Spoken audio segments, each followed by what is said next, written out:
আজকের এই ভিডিওটা অতি গুরুত্বপূর্ণ। দেখা মাত্র প্রত্যেকটা বাংলাদেশী নাগরিক এটা ভিডিওটা শেয়ার করে দিবেন, কারণ আমি যে তথ্যগুলো দিচ্ছি বাংলাদেশি ভাই বোন এবং যারা শ্রদ্ধেয় ব্যক্তি রয়েছেন তাদের আমার কথাগুলো শুনতে খুব খারাপ লাগতে পারে, লাগারই কথা। তার কারণ এমন কিছু কথা হয়তো আমি এই ভিডিওতে বলবো যে এই কথাগুলো শুনলে আপনার গায়ের চামড়ায় একটু জ্বালা ধরবে। কিন্তু সত্যি কথা, একটু জ্বালা লাগলেও সেটা উপকারী হয়। অনেকে মনে করবেন আপনি কে আমাদের উপকার করার? আমি কেউ নই, বা আমরা কেউই নই।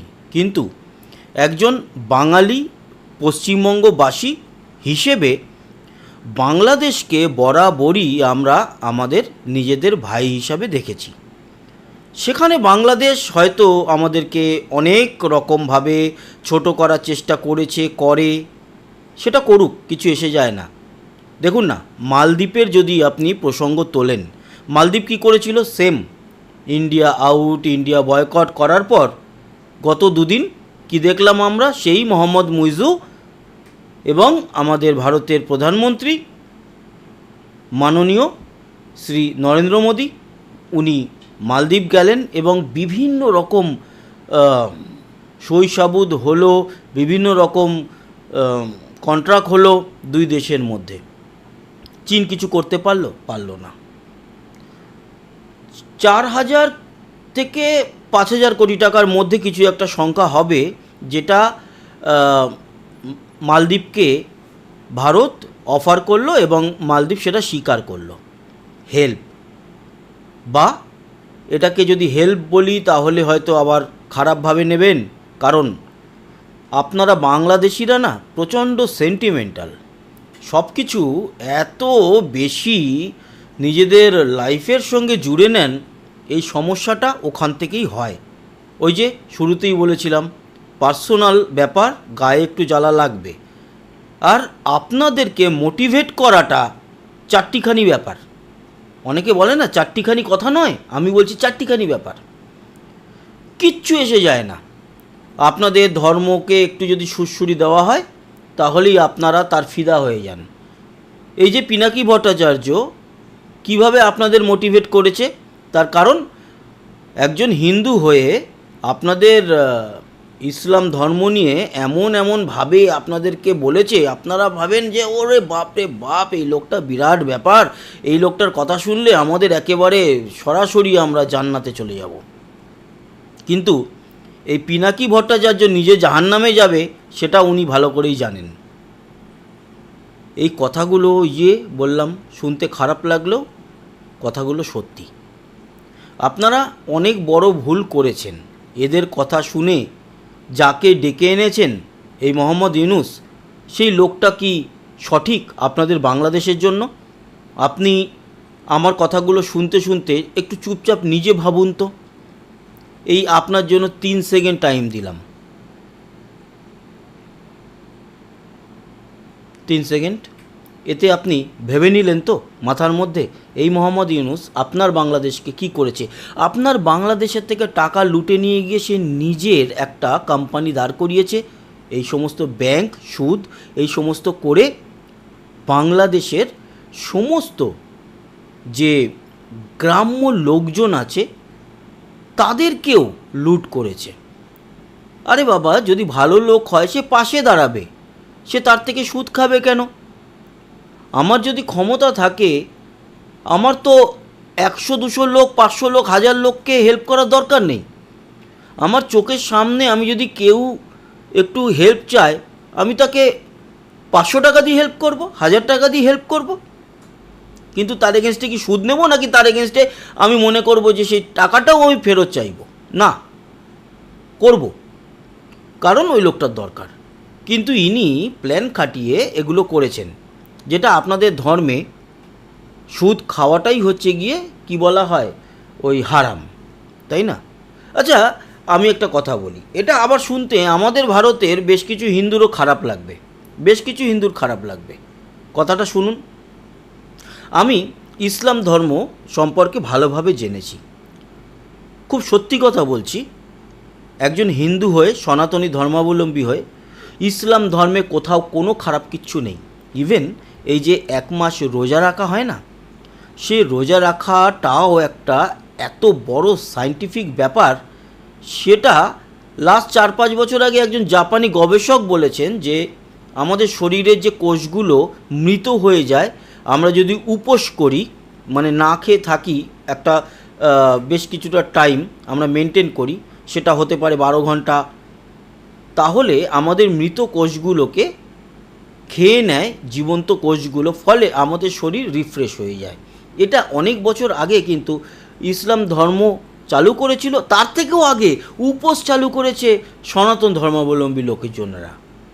শিবরাত্রির উপোস বা আমাদের যারা ঘরের মহিলা থাকেন তারাও করে না, আমরা করি না, ছেলেরা করি না, কিন্তু ইসলাম ধর্মে প্রত্যেককেই একটা বাধ্যতামূলক হয়তো নয়, কিন্তু মোটামুটি বলেছে। এরকম প্রচুর প্রচুর সায়েন্টিফিক ব্যাপার আছে। যদি ভালো করে কেউ পড়াশোনা করে তাহলে ইসলাম ধর্মের মধ্যে খারাপ কিন্তু কিচ্ছু নেই, কিচ্ছু নেই।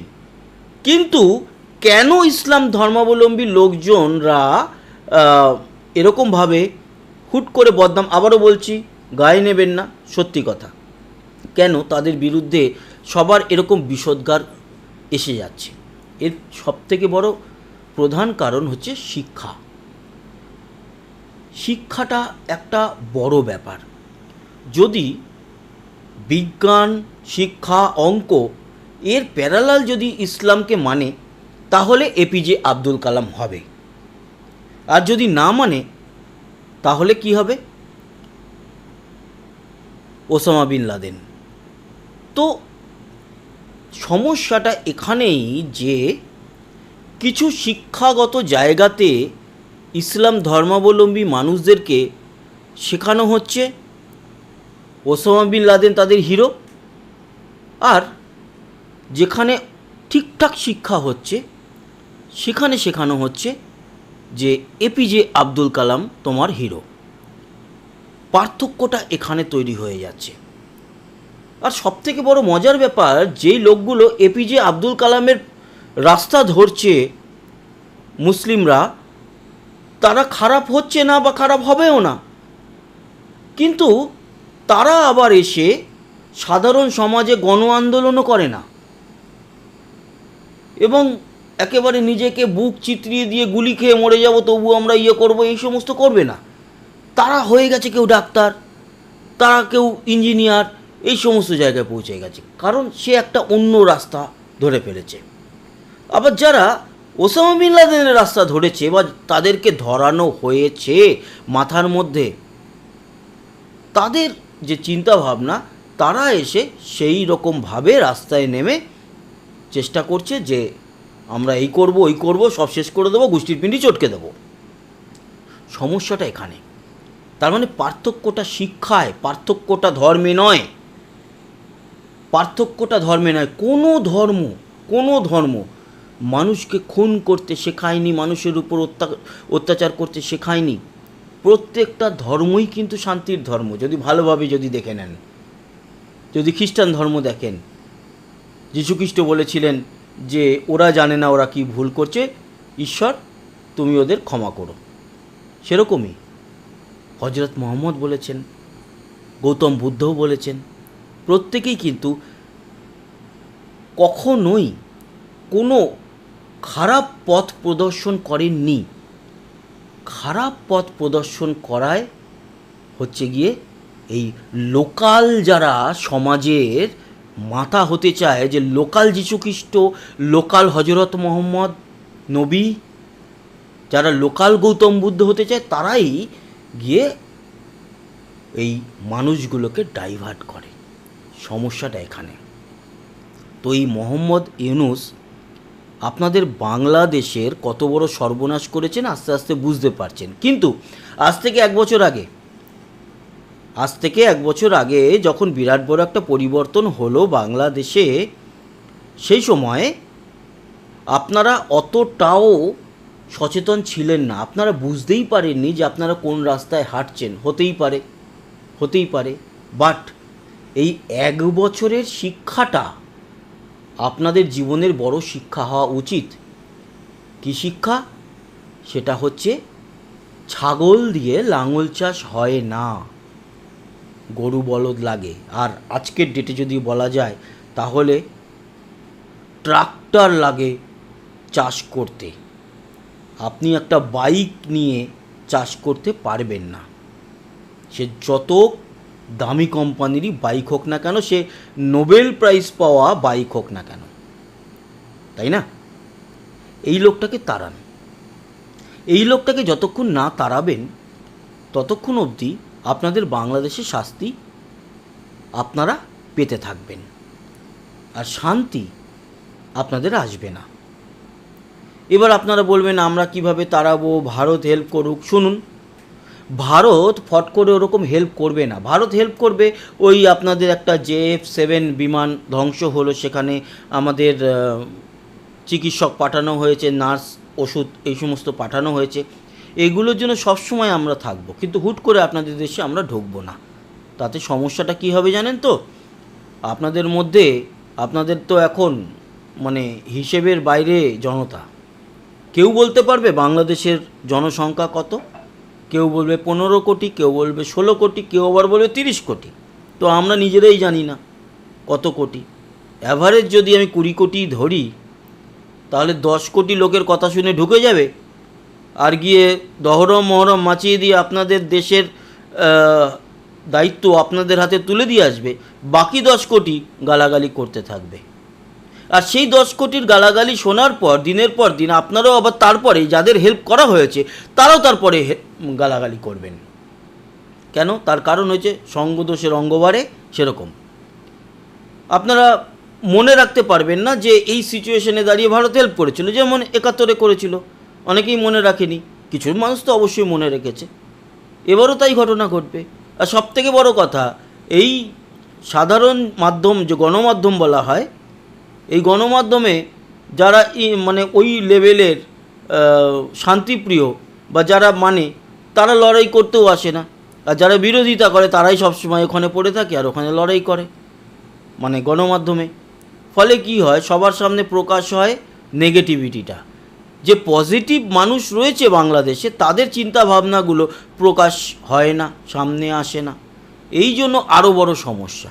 যদি এরকম নিয়ম করা হতো যে একজন নেগেটিভ কমেন্টসের জন্য আর একজন পজিটিভ কমেন্টসের অধিকারী সেখানে কমেন্টস করতে পারবে, তাহলে দেখবেন ব্যাপারটা 50-50 হয়ে যাবে, কিংবা পজিটিভ মানুষের সংখ্যা বেশি থাকবে বাংলাদেশে। আসলে নোংরা জিনিস বা একটা পচা আলু একটা পুরো আলুর বস্তাকে পচিয়ে দিতে পারে, সেরকমই হয়েছে ব্যাপার। আমাদের ব্যাপারটা হচ্ছে যে বাংলাদেশের ভালো মানুষগুলো নিচের তলায় পড়ে আছে আর পচা মানুষগুলো উপরের তলায়। এবার যে আলুর বস্তা কাটছে, উপর থেকে পচা আলু বেরোচ্ছে, সে বলে দিচ্ছে সমস্তই পচা আলু, কিন্তু নিচে যে ভালো আলু আছে সে ভালো আলু দেখতে পাচ্ছে না। প্রচুর প্রচুর ভালো মানুষ বাংলাদেশে রয়েছেন। আপনারা ফিল্ম ইন্ডাস্ট্রি ধরুন, মোশাররফ করিম, চঞ্চল চৌধুরী থেকে শুরু করে প্রচুর মানুষ রয়েছেন, প্রচুর মানুষ। বাবু ভাই, ATM, শামসুজ্জামান, তারপরে আরে প্রচুর, আমি নাম জানি হয়তো এখন সেইভাবে প্রচুর মানুষকে আমি তাদের অভিনয়ে ফিদা। আবার খারাপ মানুষের লিস্টগুলোও দেখে নিন, তাদের নাম আপনাদের মুখে পরপর পরপর আসতে থাকবে। তাই ভারত যাতে না ঢোকে সেই ব্যবস্থা আপনারাই করুন না, আপনারাই করুন। যে ভারতের আশা লাগবে না, তার কারণ হচ্ছে এই ভালো মানুষগুলো আলুর বস্তা নিচ থেকে উপরে উঠে আসুন, পচা আলুগুলোকে নিচে পাঠান, আর নাহলে বস্তা থেকে বার করার ব্যবস্থা আপনারা করুন। না হলে কি হবে, ভারত হয়তো আপনাদের 50% মানুষের কথা শুনে ঢুকবে, বাকি 50% মানুষ গালাগালি করবে, সেক্ষেত্রে আমাদেরও খারাপ লাগবে ভারতবাসী হিসাবে। তার জন্য ভারতের উপরে আস্থা না রেখে আপনারা নিজের পায়ে দাঁড়িয়ে, মুক্তিযোদ্ধারা চেষ্টা করেছিল 7-8 মাস, তারপর ভারত প্রবেশ করার পর সেই 15-20 দিনের মধ্যেই যুদ্ধ কমপ্লিট হয়ে গেছে। আপনারা চেষ্টা করুন না, চেষ্টা করুন, লড়াই শুরু করুন। করেছেন অবশ্য গোপালগঞ্জ থেকে, আর একটু লড়াই করুন। যদি একান্তই না পারেন, ভারত প্রবেশ করবে, তখন দেখে নেবে।